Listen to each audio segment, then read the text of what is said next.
the dreaded check engine light. Now, these lights can mean a lot of different things, but don't worry, we're going to show you the top 3 reasons, and most of them aren't even that bad. The first is a malfunctioning fuel injector. The second is a loosened gas cap that hasn't been screwed on quite right. And the third is a bad oxygen sensor. So what do you do now? Go screw on that gas cap nice and tight, then turn on and off your car a few times to see if the light goes off. You'd be surprised how often this works. Now if it doesn't, it's time to call your trusted mechanic. Tell them what's going on and what you should do next. They may say, bring it in sometime the next few days, or let's call a tow truck depending on what they think and how you explained it to them.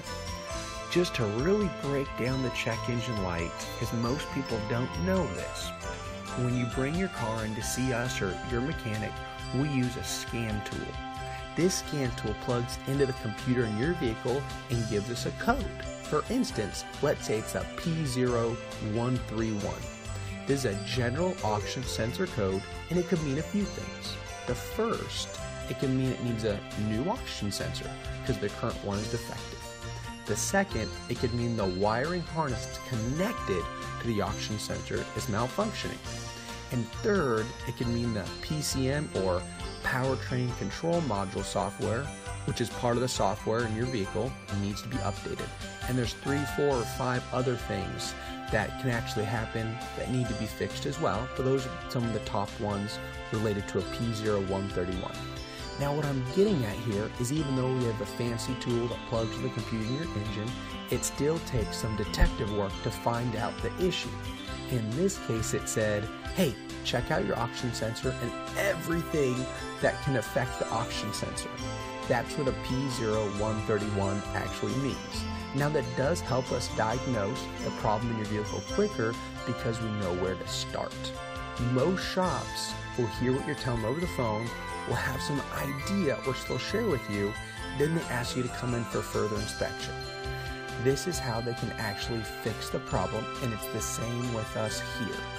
The beauty is an experienced mechanic that has seen this problem hundreds of times can get an idea of what's going on through a phone call. Now, that is not an actual diagnosis, only an idea of what the problem is.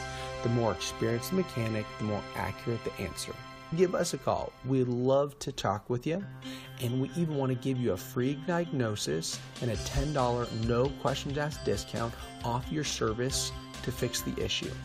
If the diagnosis proves you don't need any repairs, then you can use that $10 off on your next service. Now when you come and see us, and we pop open the hood, want to plug in the scan tool, and want to do our best to get a really good idea of what's going on in your vehicle right there, and that's completely free. However, sometimes we will need to put it up on the lift, and so it takes some time to diagnose. There'd be a cost to go that far. So we hope this helps demystify the check engine light and why sometimes a mechanic will say, go ahead and ignore it. Or some even say, stick some duct tape over it, which we don't recommend at all. Or some would say, hey, you need to bring in the vehicle right now. And you don't have to worry about that check engine light and get it fixed as soon as possible. We'd love to meet you and see if we're a great option to take care of your vehicle in the long term. We hope to see you soon.